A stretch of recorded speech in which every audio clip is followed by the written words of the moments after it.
me call up all the chairs now to the podium. Adama Roy Swaplandata, Harold Roy Macaulay. Who have we got? Greece.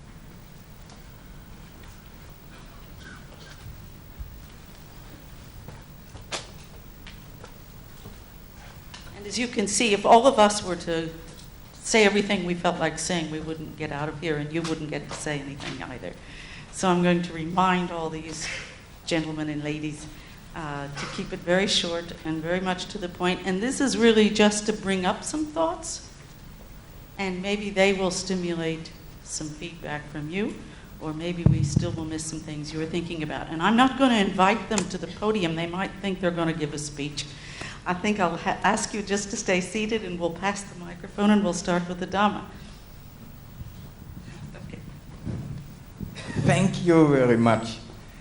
So I find that what seemed to me have been the most important thing is that for me our IMORT concept was often revisited and revigorated.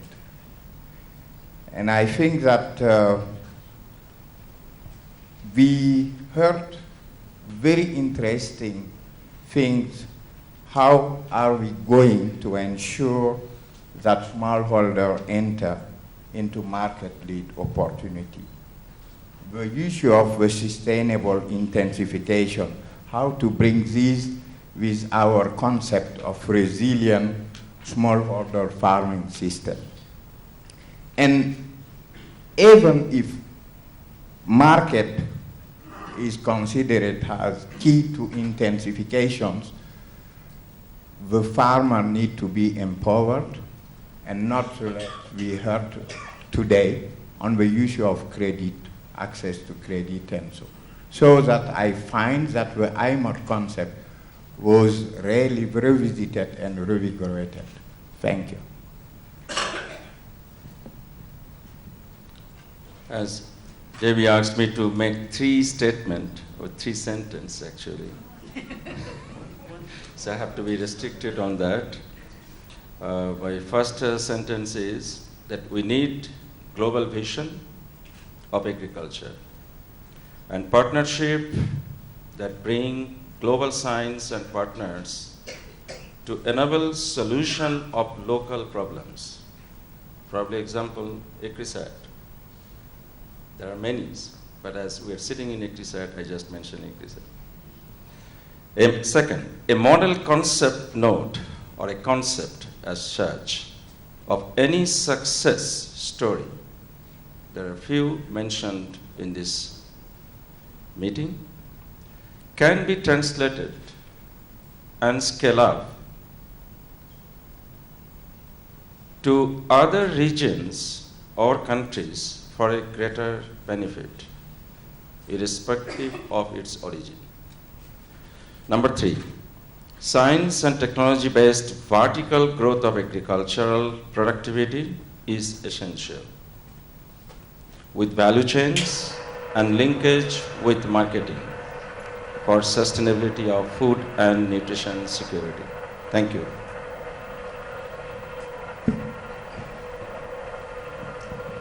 Well, I'm going to come back from what Willie Dow said yesterday when he was presenting the strategy of ECRISAT.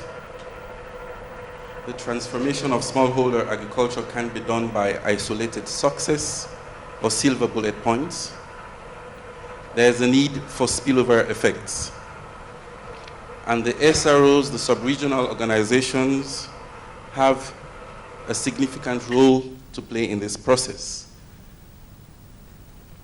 They have 4 functions: coordination, capacity strengthening, advocacy, and knowledge management of all the different categories of stakeholders, with smallholder farmers at the center.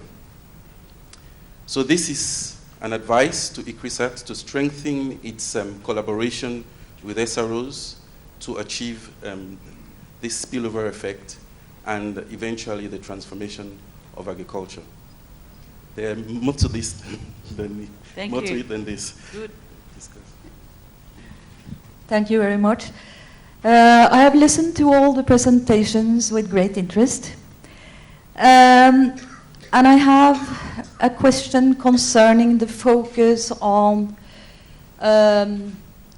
market access, technology, economic growth, etc., etc. It's clear to me that that might, in the long run, or will, or have done already, increased availability of food, both globally, regionally, and to some degree locally. But I think the aspect of access to sufficient, nutritious, and healthy food for all that need it most doesn't necessarily come as a result of a solely focus on market access. And I think IGRISAT needs to take the whole concept of food security into account, both availability, access, utilization, and stability of food to be able to reach its goal to improve food security for the smallholders in the long run. I also think that to really understand the food insecurity problem, you need to understand the local context and look at markets with a farmer perspective, a farmer lens, and not a market lens. And I feel that the IMOD concept, or the IMOD concept, which is a great concept in itself, but it doesn't necessarily use the farmer lens. And I think we should rethink, or not at least be able to discuss critically, the IMOD concept within IGRISAT. And I think, again, that the understanding of the local context, understanding of the processes that really contribute to change, both social, political, and cultural, in a social, political, and cultural context, is really important to document and understand. And that's where the social science part of IGRISAT works comes in, and is really important. So that was one of my comments. Another comment is the importance of resilient food systems, to not for the food systems, but to decrease vulnerability for the farmer himself. Again, with the farmer, the small-scale farmer in focus. And I think what we have seen the last years is an increasing stress on not only the food systems, but on the farmer. And they might, to some degree, be caused by globalization or market-driven development, like the energy crisis, food crisis, climate crisis.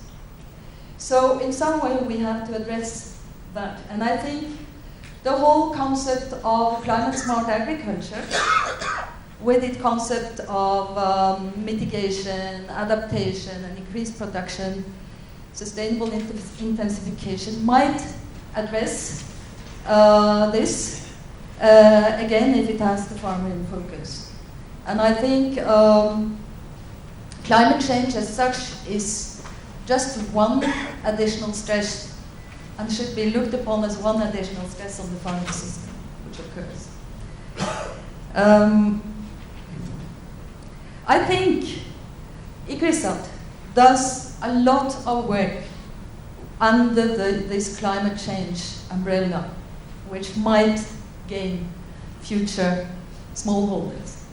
The breeding, the genetic resources, the integrated water management, the micro-fertilizing, the soil fertility work, lots of those activities are great and might contribute a lot to future increased production and also food security in the long run, I think. And I just want to congratulate all the scientists at IGRISAT that are working with those very important issues. But we could maybe be better to frame them within a bigger framework. And to explain what kind of huge impact those activities can have in semi-arid areas for those who need it most. This was just some. Thank you, Brie. I was asked to just speak a little bit on the seed, how the seed factors affect Ecosat. And I think most of the points on especially plant breeding were covered by the previous speakers. And the most important point on the plant breeding aspect is that plant breeders are a dying breed. Now, we had several congresses, conferences, and the whole idea about how to meet the key challenges in plant breeding. Of course, we've all heard that there is tremendous pressure for producing more food, but we are facing a host of challenges such as the market, the diseases, the drought, so we have to produce the right seeds under these conditions. Precise breeding and development of tailor-made crops, all packed into the seed itself. And then obviously the last, which is very important for Africa, genetic engineering. This can facilitate the development of crops with improved storage properties and nutritional characteristics. The other areas, I think, we have not discussed to an extent which is being discussed in the seed industry, and this point was raised by Florence, how to facilitate access to genetic resources and benefit sharing. This can be an area where Chris I can pick up from. Intellectual property. This is a big topic under which a lot of the breeders are not being compensated, and so there is no incentive actually to come out with better, improved varieties. Seed quality issue. This is becoming more and more important as everybody is seeking a faster and a quicker way to richness. The seed quality is always suffering, so we need to be very much aware of this. And then the free flow of seeds. Now, the certification that we have today does not allow free flow of seeds moving from one country to another. So an internationally recognized certificate that would allow free flow of seeds, of course through close collaboration between all the stakeholders, and this would promote, I think, strong growth in international trade, and also develop the national, regional seed markets. Of course, this is all to the benefit of the farmer. Thank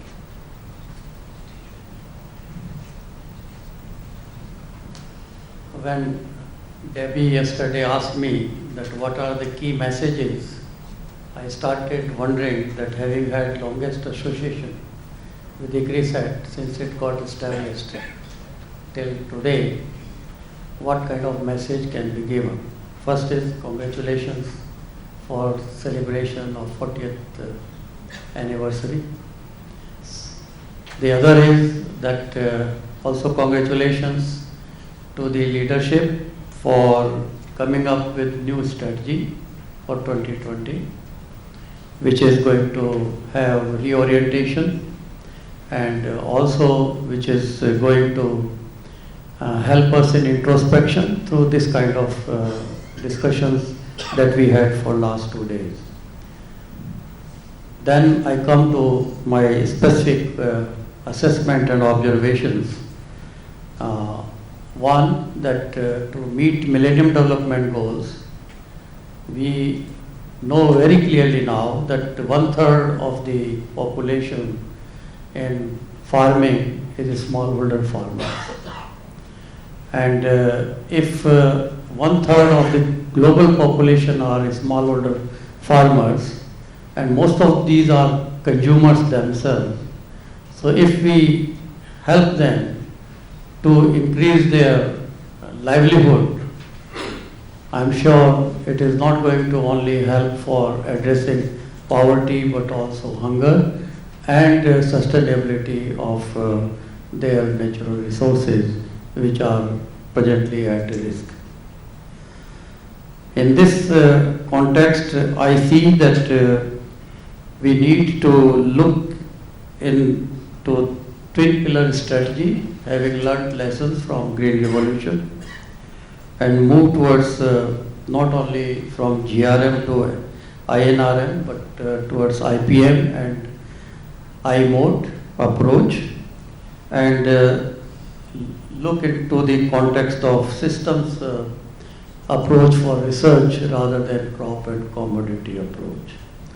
And in that respect, the emphasis on livestock, horticulture, arid horticulture, even fishery, and all are important, agroforestry. So we need a farmer to have diversification in his agriculture, and for that we need to provide him knowledge. We also in that context have to ensure that he has resilience, and that has to be through help for small farm mechanization, more social science research, and we need to devise means and mechanisms and support systems for life linking farmers to market, whether it is through smallholder groups or cooperatives, or whether it is through the approaches such as watershed management, etc. This is going to help, and ICRISAT is well placed in the context of legumes and cereals that are most important and critical for the semi-arid tropics. So legumes for nutritional security, legumes also for sustainability of cropping system, and resilience through hybrid approach. And hybrid technology has helped a great deal for abiotic stress tolerance because of that inbuilt system that is prevalent. The other point which has come up during the discussion is that when we talk of smallholder farmers, we have to now give greater emphasis on gender in agriculture. And in that respect, we have clearly understood that 43% of agriculture force is women. They can help in increasing agriculture productivity. Not only if we empower them, they will help for household nutrition security and also help in taking care of avoiding post-harvest losses. And in that respect, we have to empower them. We have to come out with research strategy. We have to see that engineering in agriculture is a priority, and we link them to the market, and we support them for access to inputs, access to land, access to other resources. So finally, I come to a few comments, and that is that in the ICRISAT strategy, which is so well already planned, maybe we try to give emphasis to the 8th goal of the Millennium Development, which is partnership. And there should be more partnership, which is possible through CRP. We have to work with the stakeholders. We have to have participatory research, because in NRM it cannot be the research only on the institutions and research farms, and in that context we have to work with other institutions such as whether it is livestock research institution, national research system, or whether it is agroforestry system, etc.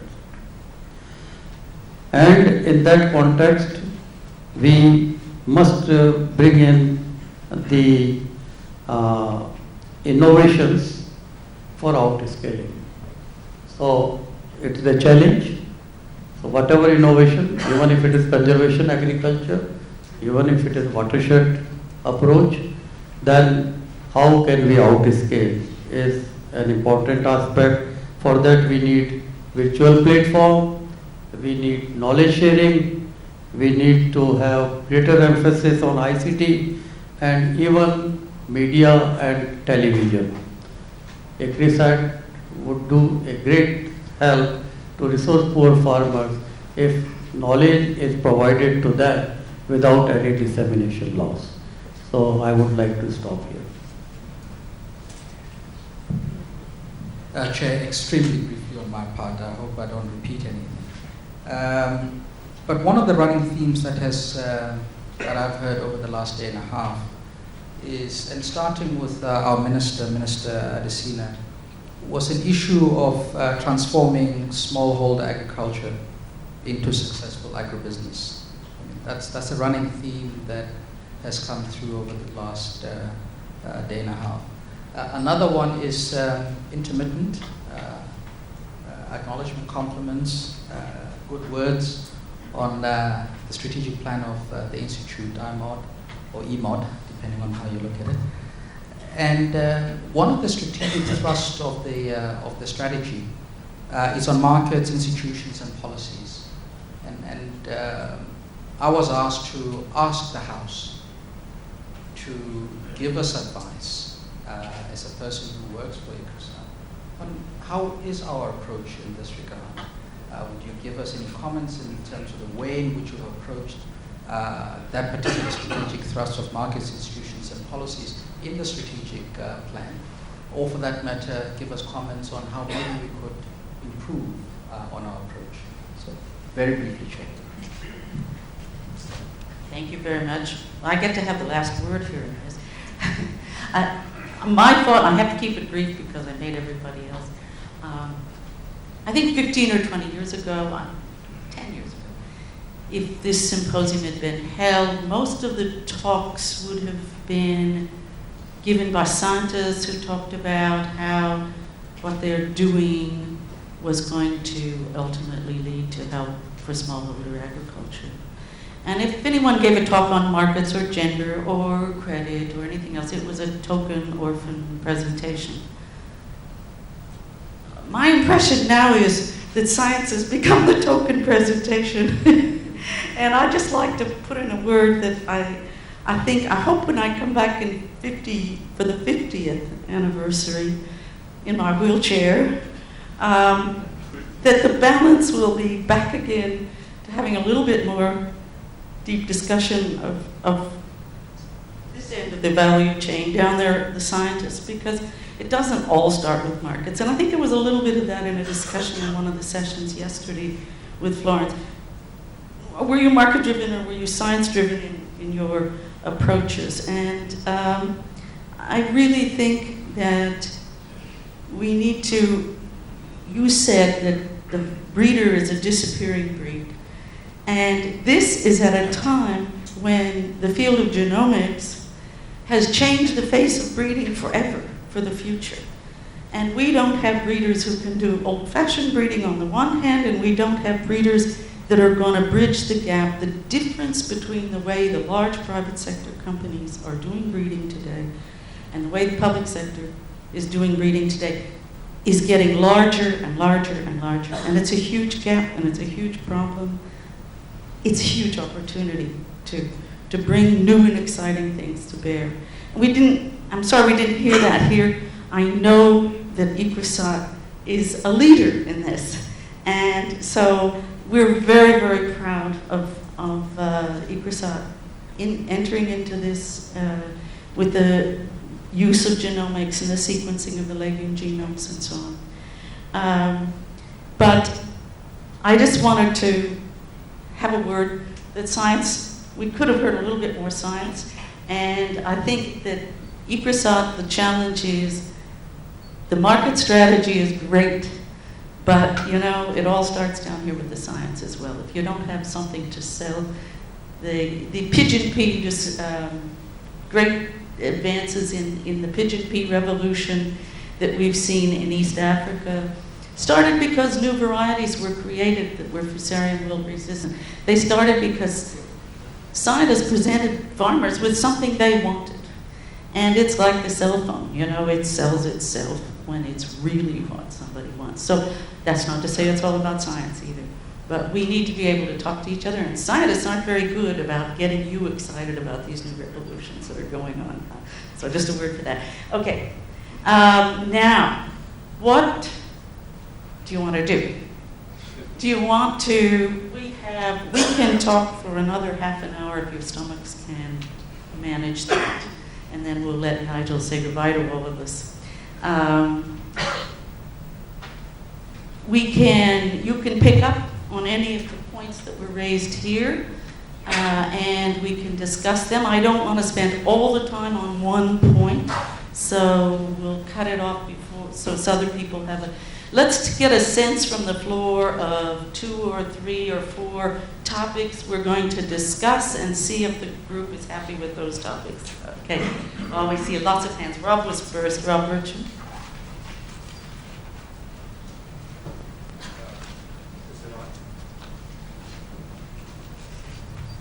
Thank you. There were 2 things that I wanted to flag. One was more implicit in the discussion, and one is more explicit in one of the presentations.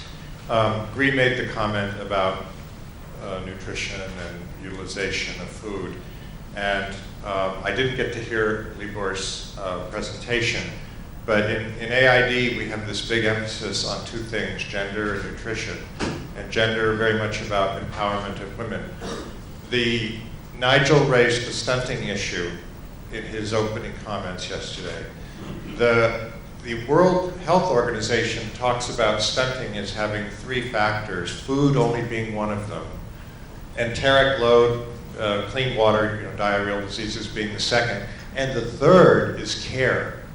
So my question is, this idea that if we just give women a lot of opportunities to have businesses and be active as economic agents, which we're very much about.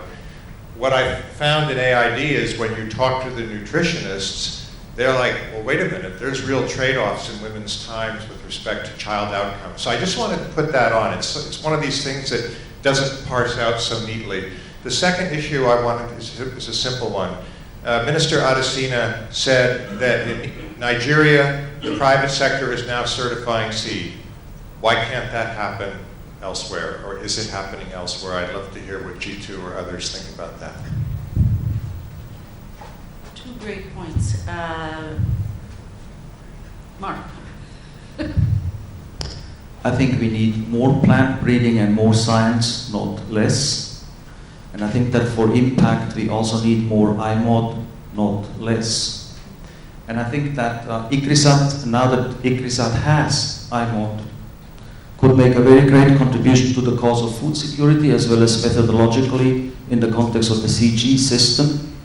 If it set an example by building up a partnership that brings science to the farmer in a situation in which the farmer at the same time can sell the additional production, science-induced additional production, because that is what is needed for impact in terms of food security, farmer income, and other desired outcomes. And it is, we've been talking about this in the CG context for years. The CG is about science, that's its tool. But it's also about, at least those of us who are arguing that the CG ought to be worried about impact also. That means that the CG has a responsibility in terms of building those partnerships that lead to impact, even though it is not the CG's task, nor is it its comparative advantage to produce impact all by itself.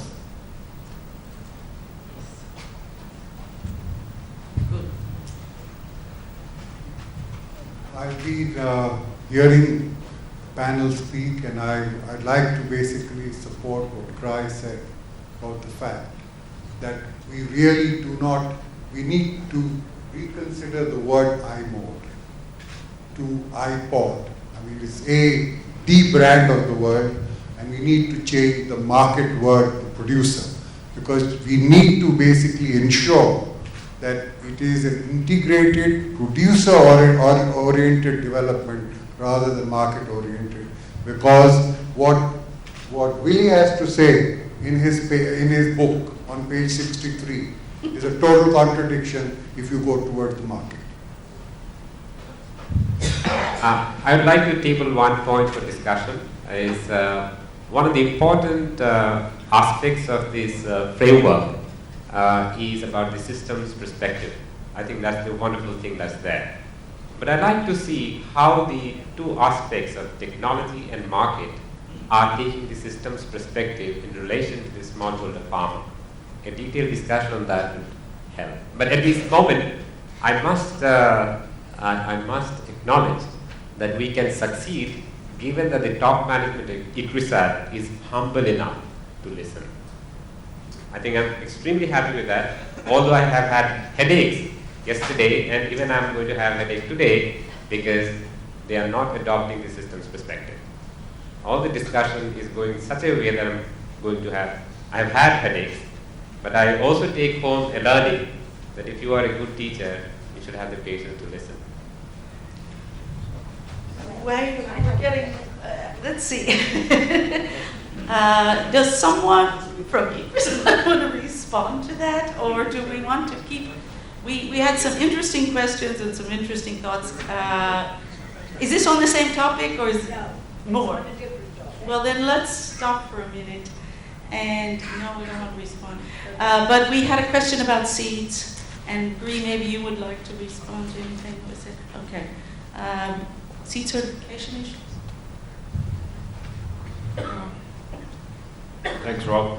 The main area of work that the associations are doing, both at national level and regional level, especially the African Seed Trade Association, there are several ways in which capacity building has been introduced for the local regulator, but also, in the region, there's the fallback based on capacity as well. In Kenya itself, we're inundated with 250 bills, so we have it under our current seed law, which will give companies a free hand to go and inspect, but these are the problems that we're facing. It's more political than the seed industry will. We're pushing, everything is done, there's different donor aids that come in for lobbying and whatnot. These are the factors that we live with right now. Having said that, also there's a debate going on here, with all the proliferation going on. So is it better to have government regulator? Sometimes, hand in hand it works. So we're into all this right now, where yes, for faster certification, we need companies to do it. But at the same time, when all the other matters come in, we need the government to intervene at the same time. So it's a balance of those two.